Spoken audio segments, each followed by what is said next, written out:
Hashem Moshe Lemor. Da es rosh malkoach hashvi ba'adam u'ba'behema. Calculate the total of the malkoach hashvi. We'll see what that is. The plunder. Ba'adam u'behema tavo azar kohen rashi avos seda. You have to calculate the amount that people plundered. Rashi says, "Kachas hacheshbon." Take the number. V'chatzita samalkoach bein tovsei melchama yotzim letzava. And you have to split the spoils between those who went out to battle and those who stayed on the home front. Rashi says, portion to those and portion to those who stay back. Chatzio here does not mean, here means you shall divide in half, not into equal portions, because it's not equal portions. Half goes to those who went out to battle, which was presumably a lot less than those who stayed back.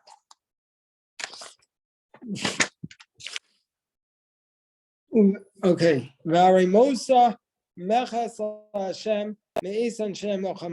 And you shall raise up a tribute to God from the men of the battle, who go out to war.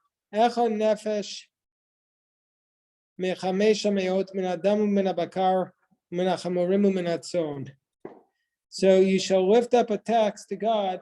Hey, Tan, how you doing? From amongst those who go out to battle. Well, Deborah, I see you're returned. Welcome. Yes, I'm in real time.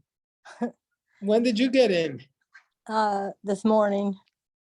All right, welcome back. We missed you. Thank you. Mazel Thank tov. Mazel Thank tov, you. Deborah. Thank you. Mazel tov. Mazel tov. Mazel tov. And Mosa, we're in chapter 31, verse 28. We shall lift up a tax to God from those who go out to battle. Hayotzim l'tzava. Echad, hello Seth. Echad nefesh me'chamesha me'os min adam min abakar min achamorim u'min atzon. So you shall take a tax from those who go out to battle, those who went out to war, one person from 500, from the people and from the cattle, from the donkeys and from the sheep. What does that mean? What does that mean? It means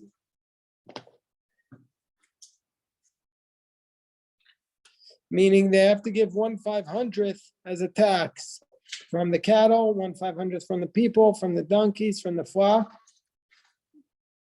And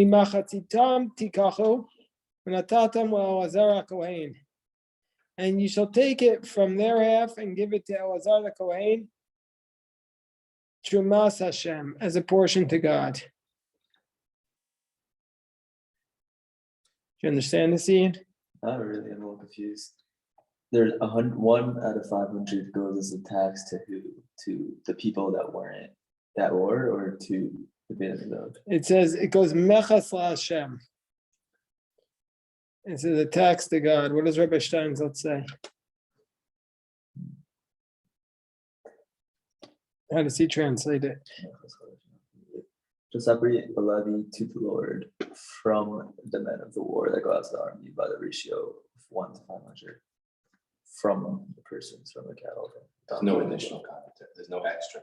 Yeah. He just translates. Yeah. There's no commentary. Well, let's see. Read the paragraph, and then we'll see. Mimachetitam tikachu, from their half you shall take, give it to Elazar Kohen as an offering. Mimachatzit b'nei Yisrael tikach echad achuz min hachamishim min adam min habakar min hachamorim min atzon mikol be'imam min atato tamu uviyim shomrei mishmeret mishkan Hashem. From the children of Israel, from that half you take 1/50 from the people, from the cattle, from the donkeys, from the flock, from all the animals, and give them to the Levites. So basically, at least the way it makes sense to me, from that you're taking the army, the spoils, you divide, half goes to the army and half goes to the home front. From the part that went to the army, they then have to pay a tax to Hashem, 1/500th of all their booty. And then from the people, they have to give 1/50th, not to Hashem, but to the Levites. And they're giving 1/50th. So they're giving a higher tax and they're giving it to the Levium, but the army gives a lower tax and they give it to Hashem. Doesn't it give to Hashem? Doesn't it usually mean to give it to the Beit HaMikdash? It hasn't defined it yet, so let's see. I don't remember, but usually it's going to mean to the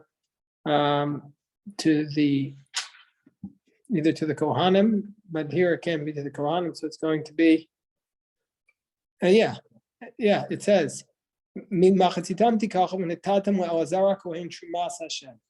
to give it to Elazar as a truma, Yeah, yeah. as an offering. That's referring to the soldiers. Yeah. Okay. Verse 31, Vayaz Moshe Elazar Kohen kasher tzivah Hashem et Moshe. Moshe and Elazar did just like God commanded. And the plunders that the plunder was, the spoils was Son Sheish Meot Elef, V'Shivim Elef V'Chameshet Alfim. From the sheep, it was 600,000, 70,000, and 5,000. So 675,000 from the tzon. So what's 1/500th of that? What's 1/500th of 675? No, that's the total, Rabbi. We still didn't divide to half. Oh yeah, you have to divide that in half. No, this is. They're first giving the whole list of all the things. All right. They're first going to take the list of everything. Fine.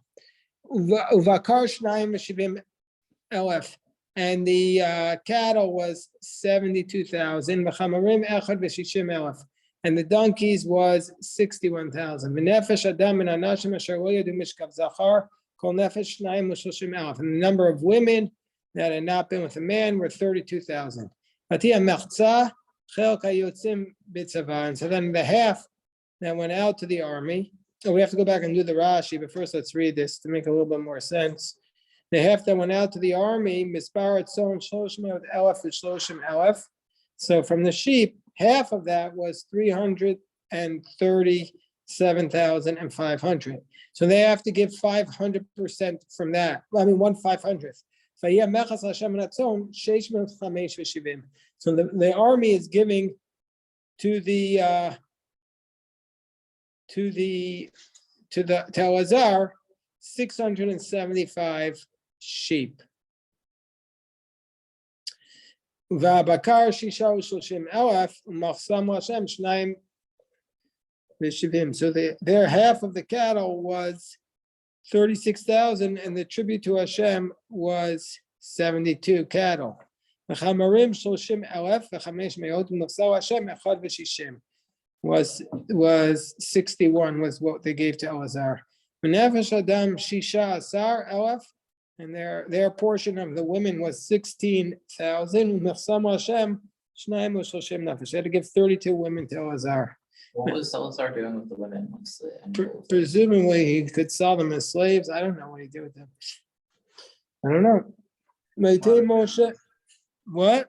Water bearers, but my question is about the donkeys. You're not allowed to shecht a donkey, and how much loads did he already have? And he needed 61 donkeys. Anyway, Well, the temple had it. Yeah, Moshe, and also like, why do they need to give us the calculations if we could have figured it out without the calculations?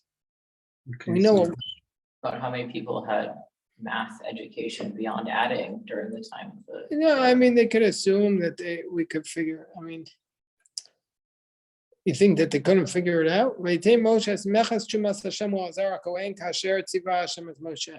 Moshe gave this tribute that was raised up to Hashem to Elazar the Kohen. That answers your question, Ian. Okay, let's go back to the Rashi that said,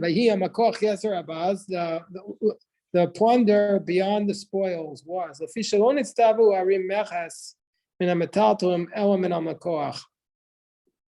they weren't commanded to set aside a tribute from the metaltoim, from the movable objects, only from the plunder. That is from the captives and the animals.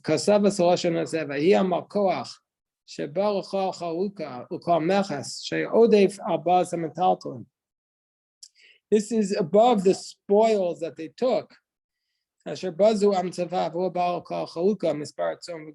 to say, this doesn't include like the other spoils that they took. This was a specific tax on these things: the people, the sheep, the cattle, the donkeys. A very specific tax.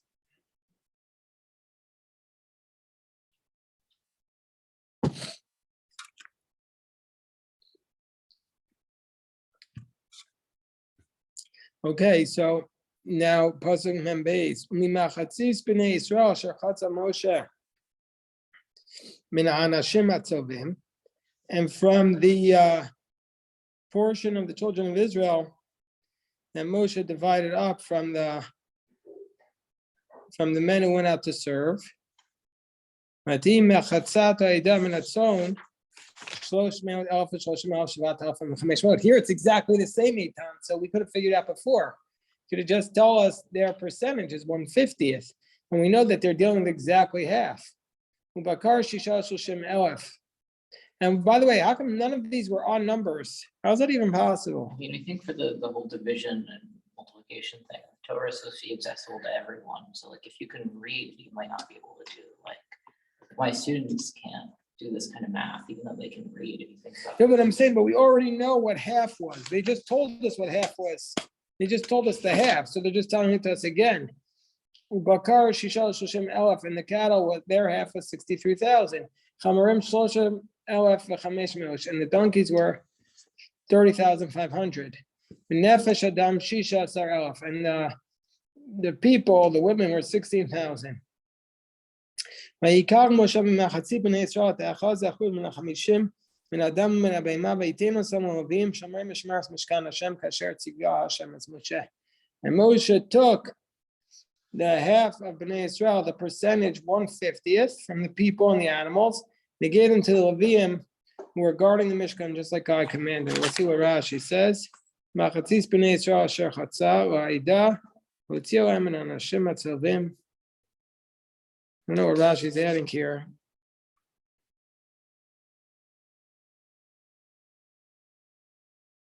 Maybe what you before said it wasn't going to be 50-50. I guess Rashi's saying that it was. It was 50-50, yeah.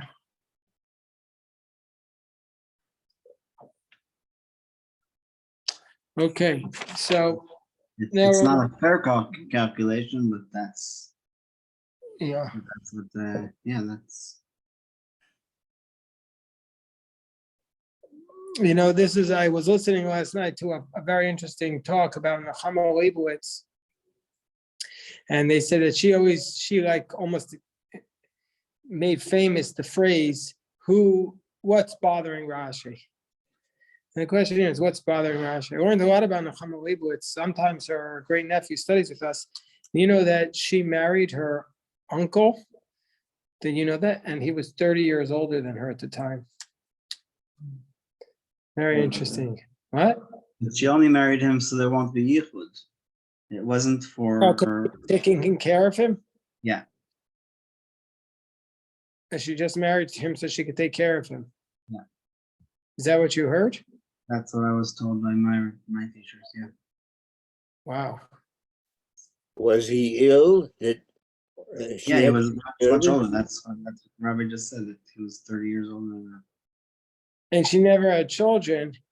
And she said she would trade all her students and all her awards just to be able to be a mother. She missed out on that, she said. But anyway, I was going to ask if her nephew was here today, I would have asked him why. But you told me, Rabbi Yosef. Okay. We have to confirm if your story is a true, if your approach is urban legend, or if it's true in the family. Okay.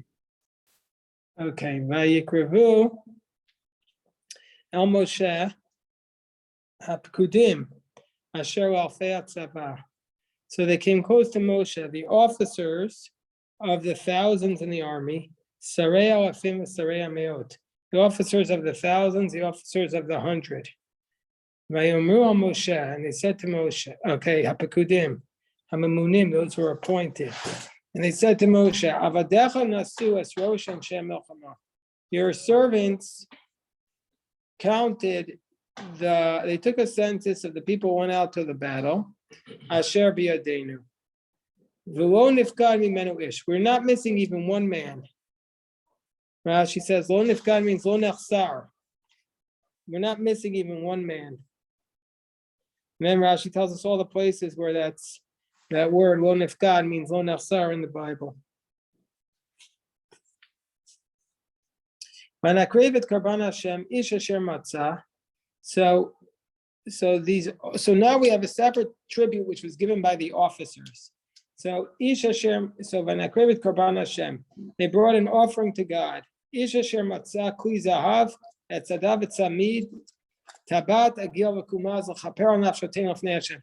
Meaning to say they were so happy that they weren't missing anybody that they brought offerings. They brought what we found. If you found a golden utensil, a bracelet, an ankle bracelet, a regular bracelet, a tabat agil is a ring, and agil is an earring.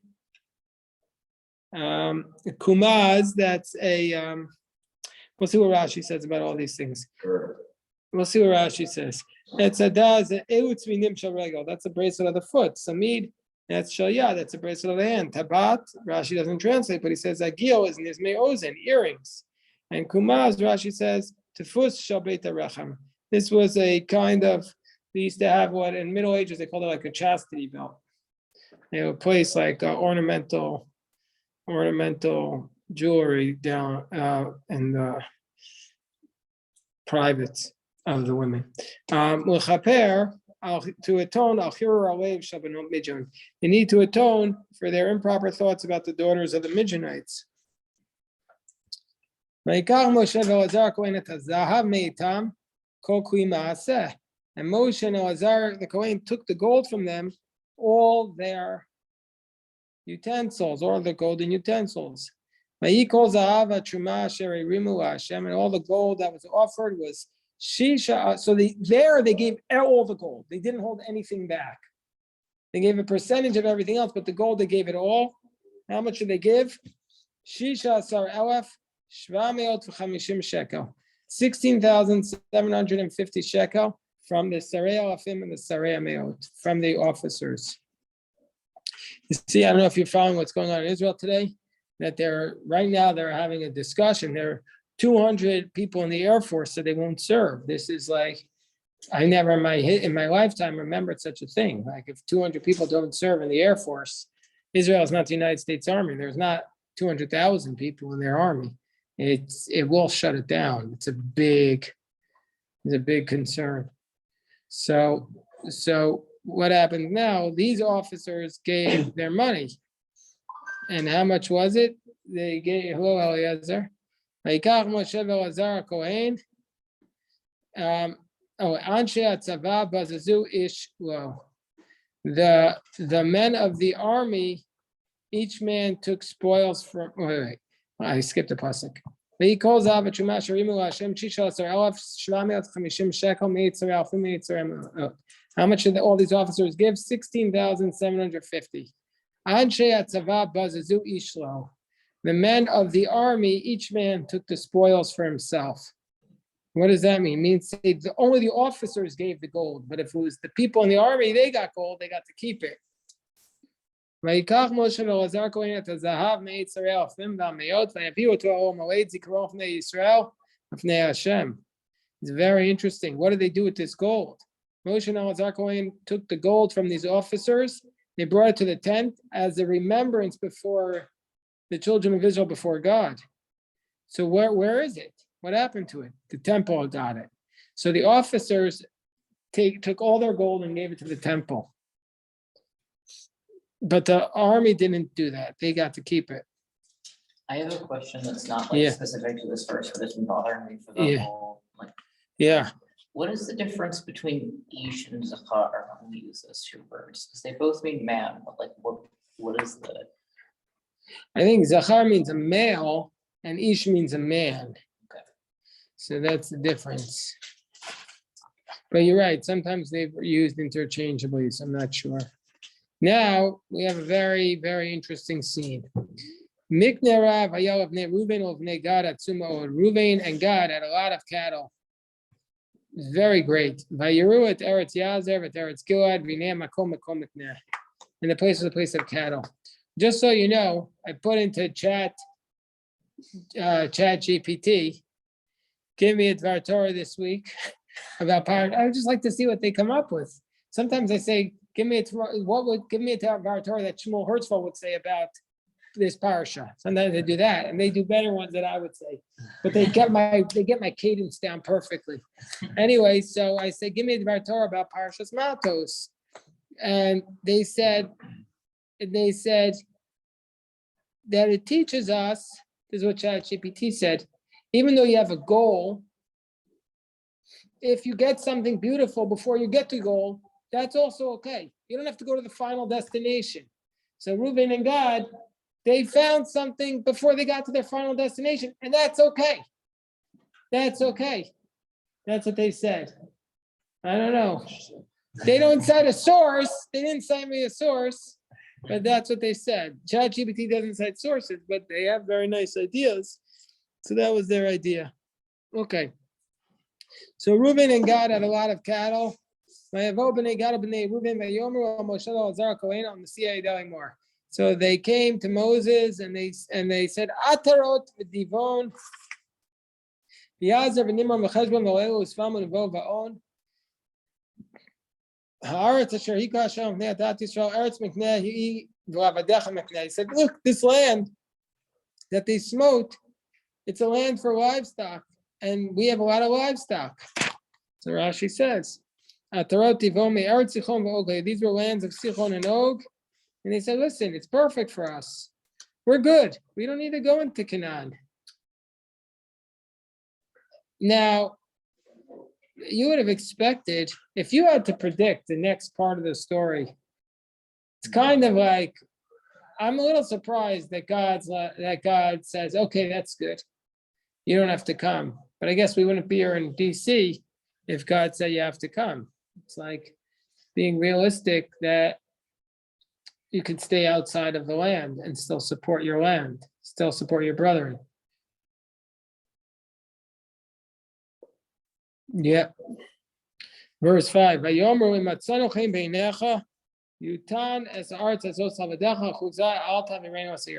if we find favor in your eyes, let us stay here.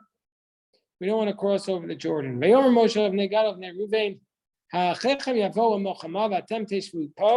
Your brothers are going to go to battle and you'll stay here. We don't appreciate that. Lashon Tmiyahu, Rashi says it's a question.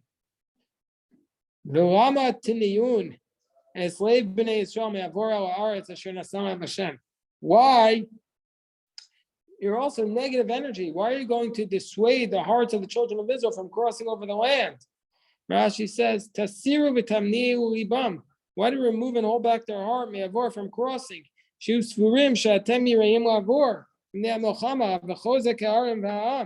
people will think that you're afraid to cross on account of the battle and the strength of the towns and the people. People will be afraid. Okay, maybe we should stop here to daven mincha. Well, daven mincha. First of all, I'd like to say just before we stop, what such a machaya.